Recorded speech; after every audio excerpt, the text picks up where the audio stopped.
Nous voici de retour ici au Citem Festival, toujours sur une chaleur caniculaire, et on accueille quelqu'un de courageux, Pauline, puisqu'il est en plein soleil pour faire du live painting. Tout à fait. Il Donc, s'appelle Bastien Bastien. Loukia, si je me Ouais. trompe pas. Oui, c'est ça, bonjour. Et il nous vient tout droit de Honfleur.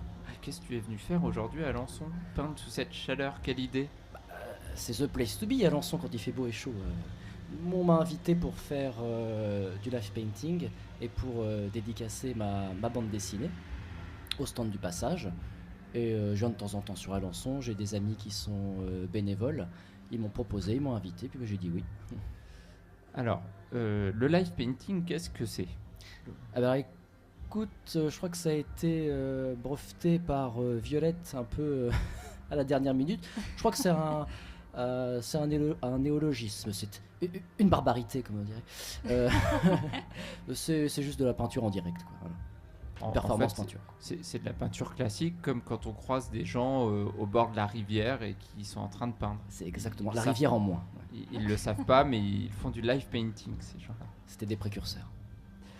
Donc l'idée en fait c'est de peindre mais devant le public.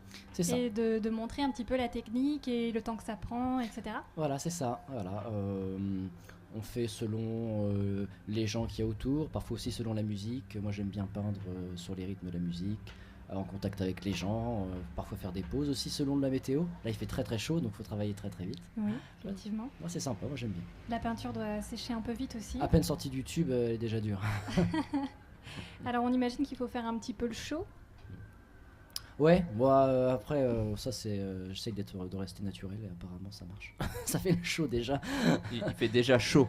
Et oui. Donc, Ok, parfait. alors tes inspirations, parce que là en direct tu es en train de, si je me trompe pas, mais de reprendre le logo du Citem Festival. Oui. Et autrement tes sources d'inspiration, parce que on te retrouve à différents niveaux là pour les gens qui sont présents sur le Citem.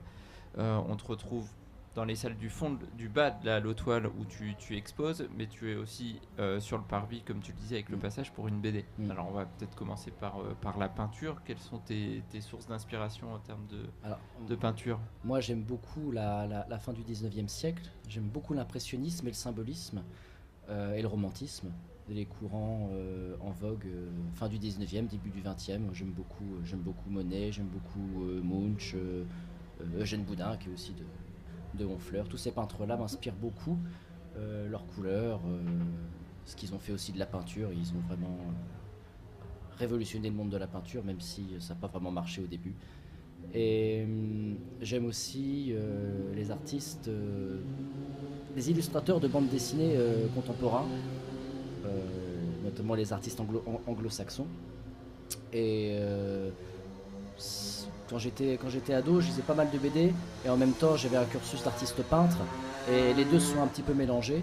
Et puis j'ai essayé de réunir tout ça quand j'ai fait ma bande dessinée. C'était à la fois de la peinture, mes inspirations de ce que j'ai appris de la peinture, des impressionnistes, ainsi de suite, et aussi de ce qui se faisait en BD, en roman graphique.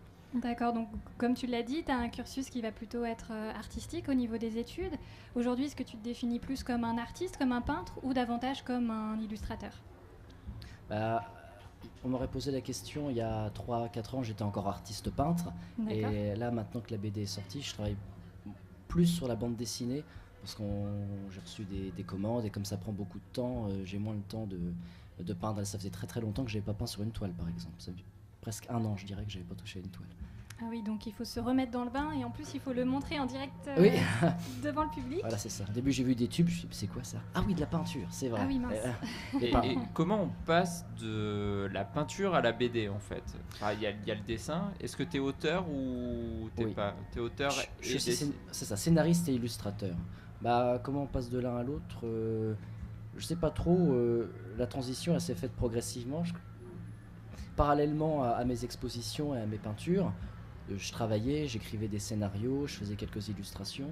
Et quand la BD est sortie, on me demandait souvent d'illustrer ou d'exposer mes planches. Et comme certaines de mes planches sont des peintures, là les deux se retrouvaient. Au bout d'un moment, quand la BD est sortie, je vendais moins de tableaux mais plus de planches. Parce que les gens aiment bien avoir une œuvre d'art originale qui en plus a servi à faire un bouquin, en l'occurrence une BD. Donc, ils aiment bien voir l'envers du décor, un petit peu comment tout ça s'est construit. C'est ça. Ils ont une certaine curiosité pour les refs, pour le croquis. Exactement, et les originaux. Ouais. Alors, le thème de ta BD, c'est... C'est une biographie du compositeur Erik Satie. Alors, est-ce que tu peux le présenter pour les... Bien sûr, bien sûr. Alors, Erik Satie, c'était un musicien qui a évolué au début du XXe siècle. Il est originaire de Honfleur. Et on le connaît parce qu'il était un petit peu loufoque, hein, c'est un personnage un peu à part. On se rappelle plus de lui pour ses frasques et tout ce qu'il a dit ou fait, plus que pour sa musique. Il est assez méconnu, malgré tout, Erik Satie. Mm-hmm. Mais quand je me suis intéressé au personnage, je me suis rendu compte que c'était vraiment quelqu'un de très intéressant, qui représentait bien son époque et qui était encore moderne aujourd'hui. Son discours, son esprit, son point de vue sur le monde de l'art, sur la vie d'artiste, encore aujourd'hui faisait écho. C'est un personnage vraiment intemporel qui n'est pas ancré dans une époque, malgré tout, 19e, 20e, musicalement, ça peut être très figé, alors que Satie pas du tout. Et puis, il est mort, un peu dans la misère, relativement méconnu, et il est ressorti de l'ombre dans les années 50 avec les musiciens... comme John Cage, des minimalistes, ceux qui faisaient de la musique minimaliste, et ils ont pris Satie comme précurseur, porte-étendard. C'est là qu'il est ressorti un petit peu de l'ombre.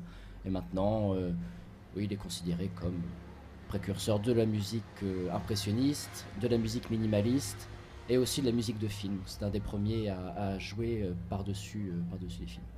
Alors moi je connaissais Satie, en tout cas sa musique, mais je ne savais pas du tout qu'il était originaire d'Honfleur. Donc je suis vraiment contente d'avoir fait cette découverte aujourd'hui. Du coup, toi, en tant qu'artiste et en tant qu'illustrateur, comment tu t'es lancé dans une biographie? Et surtout, pourquoi ce personnage-là? Est-ce que tu as vu une histoire particulière avec lui? Est-ce que tu étais déjà attaché à cet artiste? Je cherchais à écrire une biographie. Pour un premier ouvrage, c'est plus facile de s'appuyer sur un personnage que d'arriver directement avec une idée originale. Pour démarcher les éditeurs, c'est pas forcément évident. Alors il y a plein de gens connus qui sont passés à la trappe, hein, parce que c'était ou déjà fait, ou alors ça me plaisait pas, j'avais pas d'affinité, de relation particulière avec ces personnages-là. Et Satie, je le connaissais comme tous les Honfleurais, parce qu'il y a le musée à Honfleur, c'est un personnage connu là-bas. Et en lisant une petite bio, j'ai trouvé le personnage attachant. Et au final, je me suis vraiment attaché. J'ai bûché, j'ai lu ses biographies, j'ai rencontré ses biographes, j'ai travaillé pendant 3 ans à l'écriture et à la recherche, la documentation. Et plus ça allait, plus je me passionnais. En plus, ça, sans le savoir, Satie, il était rattaché à plein de trucs que j'aimais bien, la peinture, la musique évidemment, mais la peinture, la littérature, l'humour, et Honfleur aussi, parce qu'il était très, très attaché à la ville. J'aime beaucoup ma ville aussi. Et oui, moi je trouve le personnage émouvant, et surtout le fait qu'il y a une grande partie de lui qu'on ne connaît pas. Encore une fois, on se rappelle de lui parce qu'il a fait des frasques, il avait fait de la musique un peu étrange, un peu burlesque. Et c'est dommage parce qu'il y a tout un aspect de sa vie qui est très émouvant, très touchant, et qu'il a voulu camoufler parce qu'il était très pudique. Et c'est ce côté-là du personnage que j'avais envie de mettre un peu en exergue. Voilà. Donc c'était un travail de longue haleine et beaucoup de travail de veille pour pouvoir bien s'imprégner du personnage. Oui, alors ça m'a pris 7 ans pour faire la bande dessinée. Ah oui, d'accord. C'était très très long. Et en même temps, fallait pas moins. Quand on écrit une biographie, on parle pour quelqu'un, on raconte sa vie, donc faut pas se tromper, il faut pas dire des choses ou exposer des choses qu'il n'aurait pas faites, pas dit. Il faut être sûr de soi. Et exactement. En plus, quand on fait quelque chose d'historique, on sait qu'au tournant, il va y avoir des gens pour piocher la moindre erreur.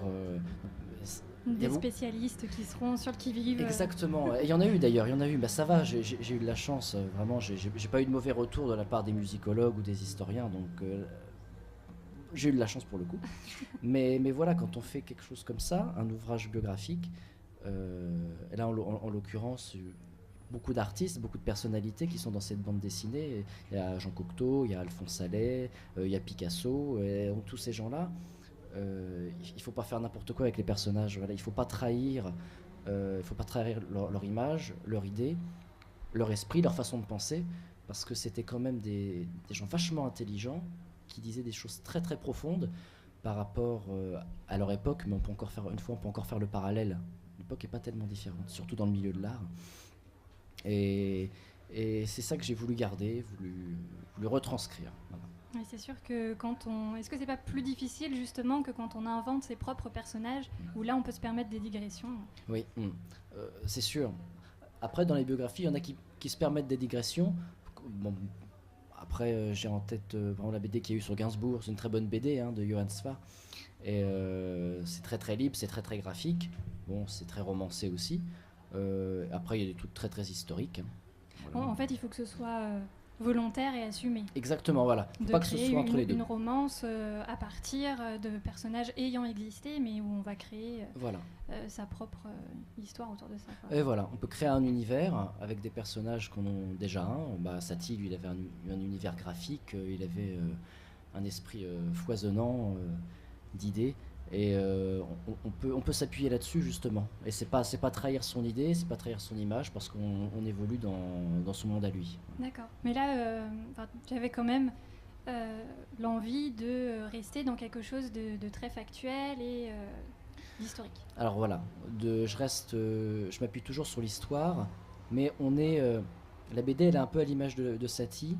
Elle est un peu funambule entre deux mondes, entre le monde réel, celui dans lequel vivait Satie, et un monde un peu plus solitaire, celui dans lequel vivait Satie dans sa tête. D'accord. C'est-à-dire que Satie, il a deux visages. Il a celui qui montrait en public, qui montrait à ses amis et aux autres artistes, et il y a le Satie qui rentrait chez lui dans un appartement délabré, sans eau, sans électricité, sans voler aux fenêtres, bref, il était pauvre, il vivait dans la misère, il était alcoolique. Il est mort de ça d'ailleurs. Et donc la BD, elle est aussi un peu funambule sur ce point de vue-là. Voilà. On est à la fois dans son esprit un peu fantaisiste, un peu symbolique, et en même temps dans le monde réel, celui dans lequel il avait tant de mal à évoluer. Mais en tout cas, ça nous donne envie de la découvrir et envie d'en savoir un peu plus sur le personnage. Sur le personnage, oui. Et tes projets, alors, du coup, de BD, aujourd'hui, tu veux te spécialiser sur la biographie, sur l'histoire, ou tu as d'autres projets? Tu disais que tu avais différentes idées, des scénarios. Maintenant que tu as une première bande dessinée éditée, tu as peut-être plus de facilité pour démarcher les éditeurs et aller peut-être sur du scénario. C'est ça. C'est ce qui s'est passé quand la BD est sortie. Après, j'ai eu des éditeurs qui sont venus vers moi pour me proposer des projets. Là, je travaille avec 2 éditeurs qui sont sur Paris. Je suis avec un scénariste, là, donc du coup je fais que l'illustration sur une BD qui s'inspire de la vie de Ian Fleming, donc le créateur de James Bond, à l'époque où il était lui-même agent secret dans l'intelligence navale. Là c'est historique, bon, en même temps ça mélange histoire, mysticisme et dossier secret de l'intelligence britannique.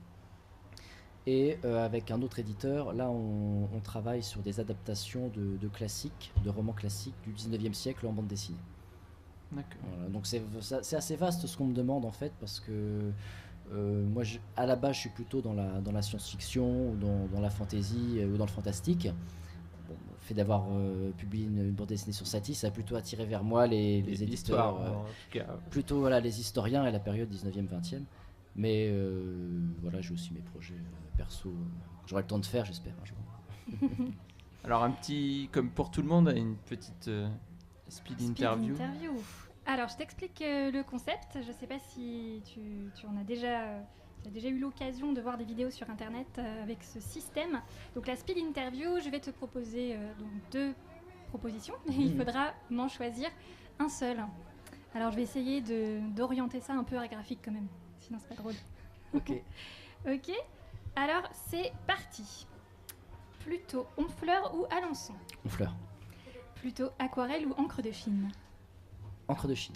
Plutôt BD ou roman graphique? Roman graphique. Crayon ou pinceau? Crayon. Plutôt Van Gogh ou Dali?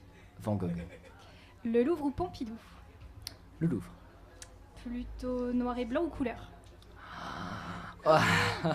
Allez, noir et blanc. Plutôt acrylique ou gouache? Acrylique. Alors, est-ce que t'es plus Tintin ou Astérix? Alors là, vous m'auriez dit je suis plus Batman ou Superman sur. Ça allait venir. Pardon. Je suis plus Tintin. Alors du coup, plutôt Batman ou Superman? Plutôt Batman. Même si j'ai un t-shirt du surfeur d'argent, je suis plutôt Batman. Plutôt portrait ou paysage? Portrait. Et sinon, photo, pas du tout? Argentique, numérique? Oui, les deux. Ouais. Dans la bande dessinée, à petit aparté, il y a un photographe qui s'appelle Alexis Delaporte qui participe et qui a 6 de ses photos. Donc le 4e de couverture, et à chaque en-tête de chapitre, on a une photo d'Alexis Delaporte. Donc ce sont des montages qu'on a fait ensemble. Et lui, c'est un photographe normand là, qui vit sur Paris, qui fait de magnifiques photos, qui développe lui-même. Et on peut les voir donc, dans ma bande dessinée sur Satie. Très belle photo d'ailleurs. Ok, je pense qu'on va se quitter là-dessus. On va te laisser retourner au live painting du coup. Sous le cagnard. Voilà. Sous la chaleur, après cette petite pause à l'ombre de notre tente, oui, mais sous la chaleur quand même. Merci beaucoup en tout cas. Et de rien, merci à toi. Et puis à très vite. Salut. À tout à l'heure.